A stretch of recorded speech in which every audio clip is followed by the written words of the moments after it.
Good morning from Australia. I'm very pleased to join two great friends of freedom and of Australia, Prime Minister Johnson and President Biden. Today, we join our nations in a next-generation partnership built on a strong foundation of proven trust. We have always seen the world through a similar lens. We have always believed in a world that favours freedom, that respects human dignity, the rule of law, the independence of sovereign states and the peaceful fellowship of nations. And while we have always looked to each other to do what we believe is right, we have never left at each other. Always together, never alone. Our world is becoming more complex, especially here in our region, the Indo-Pacific. This affects us all. The future of the Indo-Pacific will impact all our futures. To meet these challenges, to help deliver the security and stability our region needs, we must now take our partnership to a new level. A partnership that seeks to engage, not to exclude, to contribute, not take, and to enable and empower, not to control or coerce. And so, friends, AUKUS is born, a new enhanced trilateral security partnership between Australia, the United Kingdom and the United States. AUKUS, a partnership where our technology, our scientists, our industry, our defence forces are all working together to deliver a safer and more secure region that ultimately benefits all. AUKUS will also enhance our contribution to our growing network of partnerships in the Indo-Pacific region. ANZUS, our ASEAN friends, our bilateral strategic partners, the Quad, Five Eyes countries, and of course our dear Pacific family. The first major initiative of AUKUS will be to deliver a nuclear-powered submarine fleet for Australia.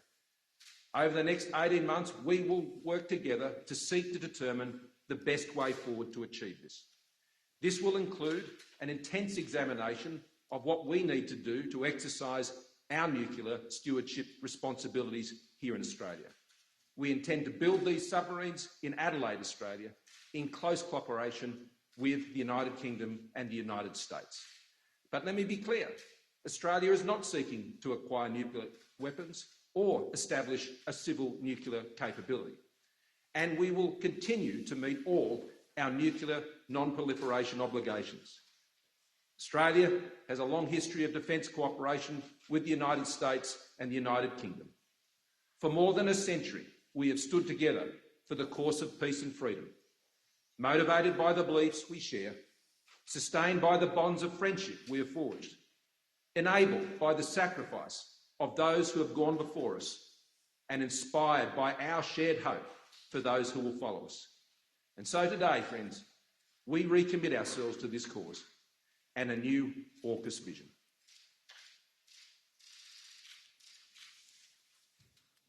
I'm delighted to join President Biden and Prime Minister Morrison to announce that the United Kingdom, Australia and the United States are creating a new trilateral defence partnership known as AUKUS, with the aim of working hand in glove to preserve security and stability in the Indo-Pacific. We're opening a new chapter in our friendship, and the first task of this partnership will be to help Australia acquire a fleet of nuclear-powered submarines, emphasising, of course, that the submarines in question will be powered by nuclear reactors, not armed with nuclear weapons. And our work will be fully in line with our non-proliferation obligations. This will be one of the most complex and technically demanding projects in the world, lasting for decades and requiring the most advanced technology. It will draw on the expertise that the UK has acquired over generations, dating back to the launch of the Royal Navy's first nuclear submarine over 60 years ago.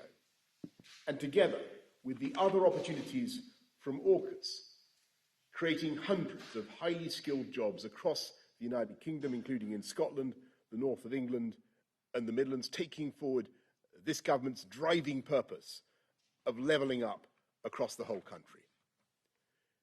We will have a new opportunity to reinforce Britain's place at the leading edge of science and technology strengthening our national expertise, and perhaps most significantly, the UK, Australia, and the US will be joined even more closely together, reflecting the measure of trust between us, the depth of our friendship, and the enduring strength of our shared values of freedom and democracy. Only a handful of countries possess nuclear-powered submarines, and it is a momentous decision for any nation to acquire this formidable capability, and perhaps equally momentous for any other state to come to its aid. But Australia is one of our oldest friends, a kindred nation, and a fellow democracy, and a natural partner in this enterprise. Now the UK will embark on this project alongside our allies, making the world safer and generating jobs across our United Kingdom. Thank you. Over to you, Mr. President. Thank you, Boris. And I want to thank that fellow down under. Thank you very much, pal. Appreciate it, Mr. Prime Minister. I'm honored today to be joined by two of America's closest allies, Australia and the United Kingdom, to launch a new phase of the trilateral security cooperation among our countries. As Prime Minister Morrison and Prime Minister Johnson said, I want to thank you for this partnership, your vision as we embark together on this strategic mission. Although Australia, the UK and US partnership, AUKUS, it sounds strange in all these acronyms, but it's a good one. AUKUS, our nations will update and enhance our shared ability to take on the threats of the 21st century, just as we did in the 20th century, together. Our nations and our brave fighting forces have stood shoulder to shoulder for literally more than 100 years. Through the trench fighting in World War I, the island hopping in World War II during the frigid winters in Korea, and the scorching heat of the Persian Gulf. The United States, Australia, and the United Kingdom have long been faithful and capable partners, and we're even closer today. Today, we're taking another historic step to deepen and formalize cooperation among all three of our nations, because we all recognize the imperative of ensuring peace and stability in the Indo-Pacific over the long term. We need to be able to address both the current strategic environment in the region and how it may evolve, because the future of each of our nations, and indeed the world, depends on a free and open Indo-Pacific enduring and flourishing in the decades ahead. This is about investing in our greatest source of strength, our alliances, and updating them to better meet the threats of today and tomorrow. It's about connecting America's existing allies and partners in new ways and amplifying our ability to collaborate, recognizing there is no regional divide separating the interests of our Atlantic and Pacific partners.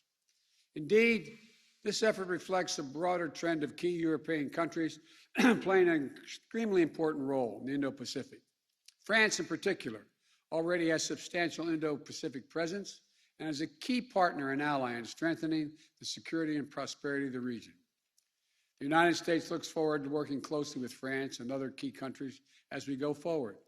And finally, this initiative is about making sure that each of us has a modern capability, the most modern capabilities we need to maneuver and defend against rapidly evolving threats. AUKUS will bring together our sailors, our scientists, and our industries to maintain and expand our edge in military capabilities and critical technologies such as cyber, artificial intelligence, quantum technologies, and undersea domains. Now, as a key project under AUKUS, we are launching consultations with Australia's acquisition of conventionally armed nuclear-powered submarines for its Navy, conventionally armed. I want to be exceedingly clear about this. We're not talking about nuclear-armed submarines. These are conventionally armed submarines that are powered by nuclear reactors. This technology is proven, it's safe. And the United States and the UK have been operating nuclear-powered submarines for decades. I have asked Secretary Austin of the Department of Defense to lead this effort for the U.S. government in close collaboration with the Department of Energy and the Department of State. Our governments will now launch an 18-month consultation period to determine every element of this program, from workforce to training requirements to production timelines to safeguards and non-proliferation measures and to nuclear stewardship and safety to ensure full compliance with each of our nation's commitments under the Nuclear Non-Proliferation Treaty. We'll all undertake this effort in a way that reflects the long-standing leadership in global non-proliferation and rigorous verification standards in partnership and consultation with the International Atomic Energy Agency. So I want to thank the Prime Minister Morrison and Prime Minister Johnson for their friendship, but mostly important for their leadership and partnership as we undertake this new phase of our security cooperation.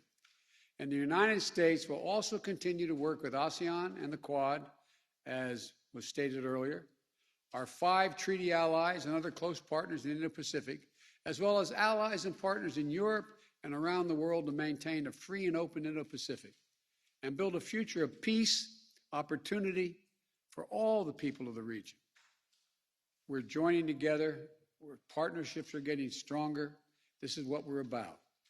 I want to thank you all, and I look forward to seeing both of you in person very soon, I hope. Thank you. Thank you.